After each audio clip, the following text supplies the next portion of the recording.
ప్రపంచ నౌకల్లో టైటానిక్ ఓ రారాని. అది ప్రపంచం మర్చిపోలేని జల దుర్ఘటన. శతాబ్దాలు గడిచినా మర్చిపోలేని విషాద జ్ఞాపకం. టైటానిక్ నౌక ప్రమాదానికి సరిగ్గా 113 ఏళ్ళు.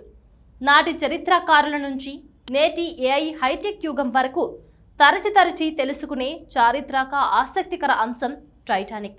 అంతెందుకు, తమ పర్సనల్ సెర్చింగ్ మినహాయిస్తే ప్రపంచంలో అత్యధికంగా గూగుల్లో సెర్చ్ చేసిన రెండో అంశంగా కూడా టైటానికే ఇంపార్టెన్స్ దక్కింది.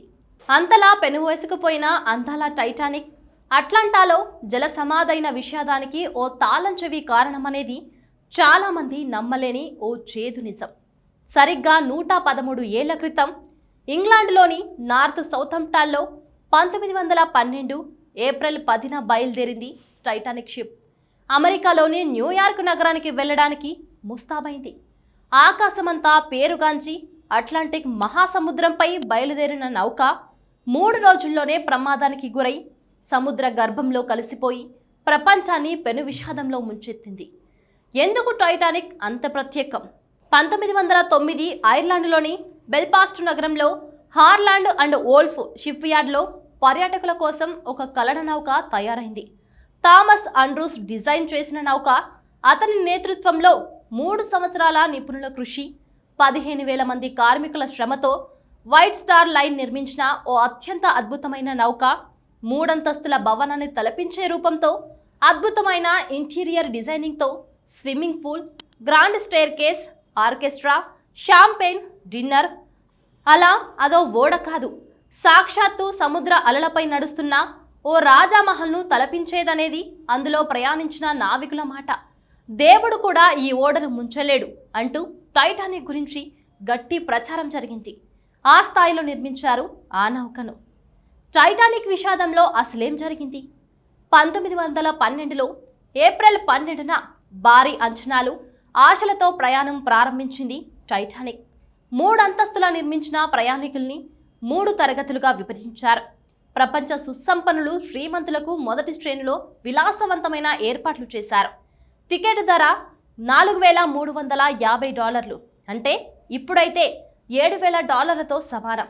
ఇండియన్ కరెన్సీలో అది 58,80,000 అలాగే మధ్యతరగతి వ్యాపారస్తులు, టీచర్లు, ఇతర చిన్న ఉద్యోగుల కోసం మరో క్లాస్ ఏర్పాటు చేశారు.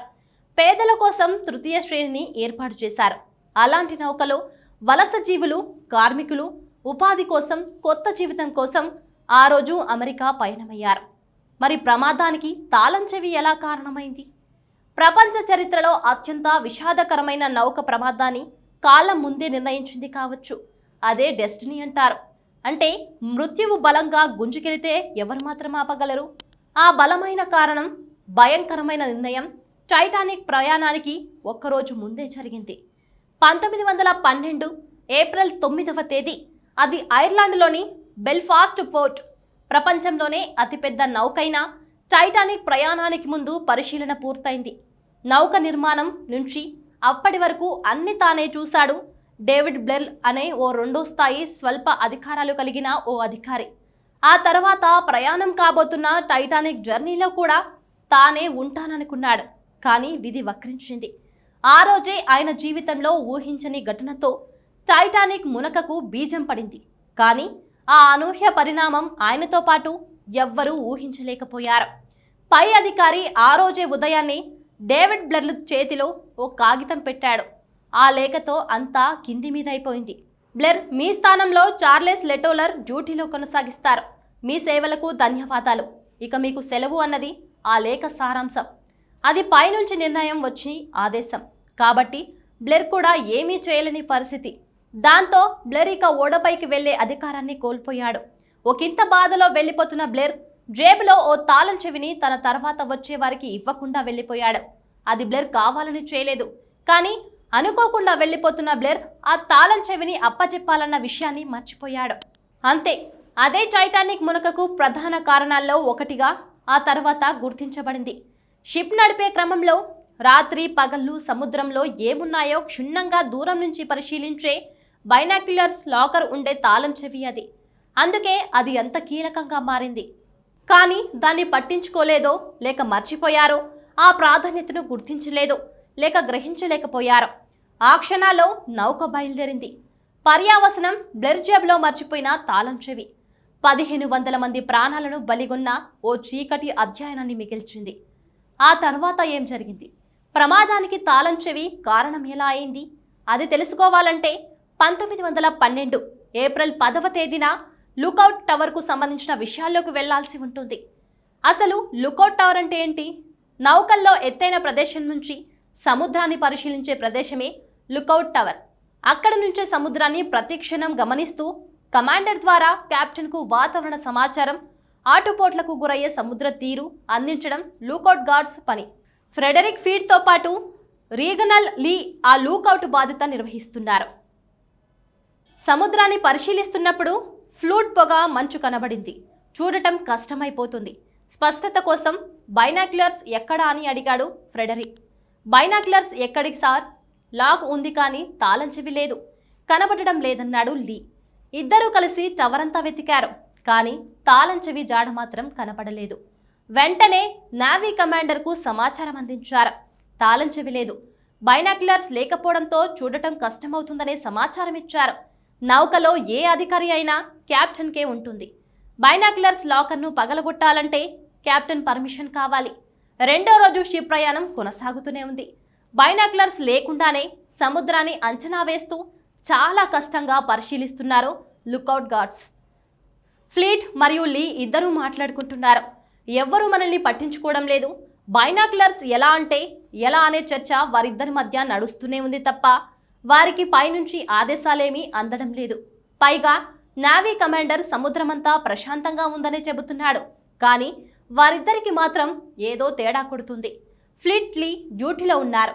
అప్పటికే 4 రోజులు గడిచిపోయాయి. బైనాక్యులర్స్ ఇంకా అందలేదు. అధికారులెవరూ సీరియస్గా కంప్లైంట్ చేసినా పట్టించుకోవట్లేదు. అప్పుడే రేడియో గదిలోని మర్సీ ఆపరేటర్ జాక్ ఫిల్స్కు ఓ మెసేజ్ అందింది. అంటే మంచుకొండ ముందుంది జాగ్రత్త అనే హెచ్చరిక దాని సారాంశం. ఆ మెసేజ్ను షిప్ యొక్క లాగ్ బుక్లో నమోదు చేశారు. కానీ అప్పటికీ కూడా కెప్టెన్ స్మిత్కు అది పూర్తిగా ప్రమాద సంకేతంగా కనిపించడం లేదు.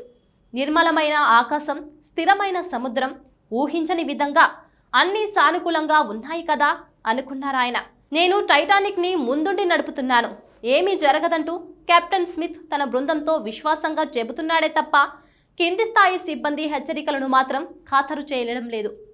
1912 ఏప్రిల్ 14 రాత్రి సరిగ్గా 11:39 అట్లాంటిక్ మహాసముద్రంపై చంద్రుడి కూడా లేని ఆ రాత్రి టైటానిక్ ముందుకు సాగుతుంది.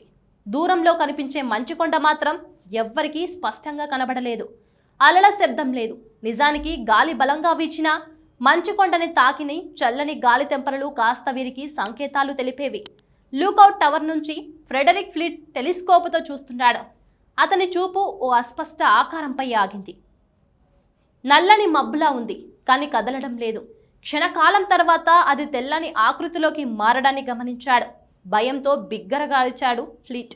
మంచుకొండ ముందుంది అంటూ ఫ్లీట్ గొంతు చించుకుంటూ మళ్ళీ హెచ్చరిస్తూనే ఉన్నాడు. వార్నింగ్ సైరన్ బెల్ మోగించారు. ఫోన్ ద్వారా వెంటనే కెప్టెన్కు సమాచారం అందింది. టైటానిక్ ప్రధానాధికారి విలియం మార్చోడ్ హెచ్చరిక విన్న వెంటనే హార్డియే స్టార్బోర్డ్ ఇంజన్లను పూర్తి ఎత్తులో ఉంచాలి అంటూ ఆదేశాలిచ్చాడు. ఓడ దిశను మార్చే భారీ ప్రయత్నం జరిగింది. కానీ అప్పటికే ఐస్బర్గ్ సమీపానికి టైటానిక్ వచ్చేసింది. నిమిషంలోపే భారీ శబ్దంతో మంచుకొండను ఢీకొట్టింది టైటానిక్. ఐస్బర్గును ఢీకొట్టిన నౌక కుడివైపు భారీ కుదుపుతో స్టార్బోర్డ్ హోల్పై మెటల్ పేలినట్లుగా ముక్కలుగా చెల్లాచెదురై పడ్డాయి. అత్యంత ముఖ్యమైన ఇంజనీరింగ్ గదుల్లోకి నీరు చేరింది. టైటానిక్ నడిచే 5 వాటర్ టైర్ కంపార్ట్మెంట్లోకి అప్పటికే నీరు ప్రవేశించింది. Ship designer Thomas Andrews captain Smith పిలవటంతో ఆయన దగ్గరకు పరిగెత్తాడు. ఏంటి పరిస్థితి అంటూ గంభీరంగా చూశాడు. అర్థం చేసుకున్న షిప్ డిజైనర్ భారమైన కళ్ళతో కెప్టెన్కు ఓ అంచనా చెప్పాడు. 3 నుండి 4 గంటల్లో టైటానిక్ మునుగుతుంది సార్ అన్నాడు. ఒక అపారమైన నమ్మకాన్ని కోల్పోయిన మాట అది. అర్ధరాత్రి పెరుగుతున్న కొద్దీ ఓడ కింది నీటి ప్రవాహం తీవ్రమవుతుంది. బోటు మునుగుతుంది. ఒక్క సెకండ్ ఆలస్యం చేసినా ప్రయాణికుల ప్రాణాలపై ప్రభావం తీవ్రంగా ఉంటుందని కెప్టెన్ స్మిత్కు థామస్ ఆండ్రూస్ దగ్గర నుంచి ఖచ్చితమైన సమాచారం అందింది. లైఫ్ బోట్లతో ప్రాణాలు కాపాడాలని ఆదేశాలు అందుతున్నాయి. కానీ చూసే టైటానిక్లో లైఫ్ బోట్లు 20 మాత్రమే ఉన్నాయి. అవి 1177 మందికి మాత్రమే సరిపోతాయి. కానీ ఓడలో ప్రయాణికులు, సిబ్బంది కలిపి సుమారు 2200 మంది ఉన్నారు. బాధాకరం ఏమిటంటే కనీసం 3వ తరగతి శ్రేణి వారికి సరిగ్గా సమాచారం కూడా ఇంకా అప్పటికి అందలేదు. మరోవైపు షిప్లో ఓ అల్లకల్లోలమైన వాతావరణం కనిపిస్తోంది. హాహాకారాలు మిన్నంటుతున్నాయి. కానీ ఆ చీకటి రాత్రి వారందరికీ కాలరాత్రి కాకుండా ఆపే నాదుడెవ్వరూ లేకపాయే. ఆ సమయంలో ఆందోళనతో అధికారులు తీసుకునే నిర్ణయాలు బెడిసికొడుతున్నాయి. ఓడ కింద ఉండే వాళ్లను కనీసం మెట్లపైకి కూడా అనుమతించలేదు. అరుస్తూ కార్మికులు గేట్లను బద్దలు కొడితే దారి తెరుచుకున్నప్పుడు అప్పటికే ఓడ పైభాగాలు నీటిలో మునిగిపోయాయి. తెల్లవారుజాము 2:20 సమయం. చుట్టూ సంద్రం, చిమ్మ చీకటి, ఆర్తనాదాలు, ప్రాణం కోసం తప్పించే అరుపుల మధ్య ప్రపంచ భారీ నౌక, దుర్భేద్యంగా నిర్మించిన షిప్ మధ్య సముద్రంలో జలసమాధి అయింది. కార్పేదియా అనే ఓడ దూరంలో వచ్చి ఆగింది. సురక్షితంగా ఉన్న వారిని లైఫ్ బోట్లలో తీసుకువెళ్లడానికి చూస్తున్నాడు లూకోడ్ ఫ్రెడరిక్ ఫ్లిట్. అతడి ముఖంలో ఓ వర్ణించలేని బాధ. బైనాక్యులర్స్ ఉంటే మంచుకొండను ముందే చూసివాడేనని ఆవేదన. ఆ పై అధికారులకు అసహనం, ఆగ్రహం అన్నీ ఆ చీకట్లో వ్యక్తమవుతూనే ఉన్నాయి. మరి తాళం చెవి కథ ఎలా వెలుగులోకి వచ్చిందంటారా? ప్రపంచ జల విషాదం బ్రిటిష్ పార్లమెంటు విచారణకు ఆదేశించింది. 1912 ఏప్రిల్ 22న హైకోర్టు ప్రధాన న్యాయమూర్తి లార్డ్ మెర్సీ నేతృత్వంలోని 4 నెలల పాటు విచారించింది. లండన్లోని స్కాటిష్ డ్రిల్లో జరిగిన విచారణలో సుమారు 100 మంది ప్రత్యక్ష సాక్షుల నుండి ప్రమాదానికి అనేక రకాల కారణాలను సేకరించారు. పార్లమెంటు విచారణలో లూకోట్ ఎంప్లాయీస్ ఫ్రెడరిక్ ఫ్లిట్ కన్నీళ్లతో చెప్పిన వాగ్మూలం అందులో ప్రాధాన్యత సంతరించుకుంది. అదేంటంటే బైనాక్యులర్ ఉంటే తాము మంచుకొండను ముందే గమనించేవాళ్ళం. ఆ ప్రమాదాన్ని తప్పించే అవకాశం ఉండేది. తాము చెప్పినా అధికారులు పట్టించుకోలేదు. ప్రమాద సమయంలోనూ పనికిరాని నిబంధనలే ఆ విషాదానికి ప్రధాన కారణమయ్యాయన్నాడు ఫ్రెడరిక్. ఫ్లిట్ ఆత్మహత్య ఎందుకు చేసుకున్నాడు? ఓడ మునిగిన శబ్దం ఫ్లిట్ను జీవితాంతం వెంటాడింది. ఆ బాధను మోస్తూ చివరకు 1965లో ఫ్లిట్ ఆత్మహత్య చేసుకున్నాడు. ప్రమాదానికి కారణం అతను కాకపోయినా తుది గడియల్లో అందరి ప్రాణాలు పోతుంటే వారి ఆర్తనాదాలు వింటూ ఏమీ చేయలేని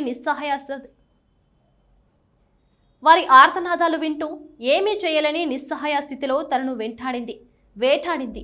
ఆ మానసిక స్థితి నుంచి తనకు తాను బయటపడాలంటే ఇక మరణమే శరణమనుకున్న ఫ్లిట్ బరుమన్మరణానికి పాల్పడ్డాడు.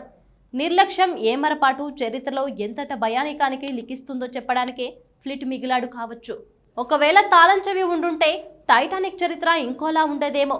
సో చూశారు కదా, ఇలాంటి మరెన్నో అప్డేట్స్ కోసం సిగ్నల్ టీవీని సబ్స్క్రైబ్ చేయండి.